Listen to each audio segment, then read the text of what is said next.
বেচা কিনা আলহামদুলিল্লাহ মোটামুটি হচ্ছে 2-3 দিন ধরে, কিন্তু আগে খুব খারাপ ছিল, এখন যা হচ্ছে এতে আমাদের চলছে না। মানে লস প্রজেক্ট। শুনছিলাম 3 তারিখ পর্যন্ত রাখবে, কিন্তু আজকে নাকি শেষ। হ্যাঁ, 3 তারিখে শুরু হয়েছে, ওই হিসাব করে হলেও আমাদের 3টা দিন দেওয়া উচিত ছিল, কিন্তু এই 3টা দিন থাকলে সব ব্যবসায়ীদের জন্যই ভালো হতো। মোটামুটি বলতে আপনার মেলার 20 দিন পর্যন্ত প্রায় সেমই গেছে, তারপরে একটু বাড়ছে।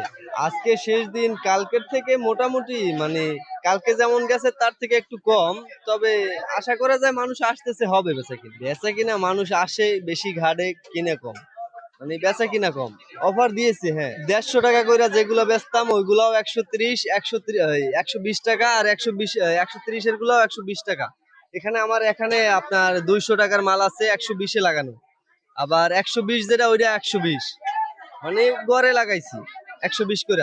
লোকসান হবে অবশ্যই, তবে করার কিছু নাই, মাল তো আর মানে রাখলে হবে না, মাল তো বেচেই যাইতে হইব, বাসায় নিয়ে যাই কি হইব, যা আপনার কেনা দামে হইলো মাল দিয়ে যাইতে হইব। আজকের 10টা 11টা পর্যন্ত থাকবে।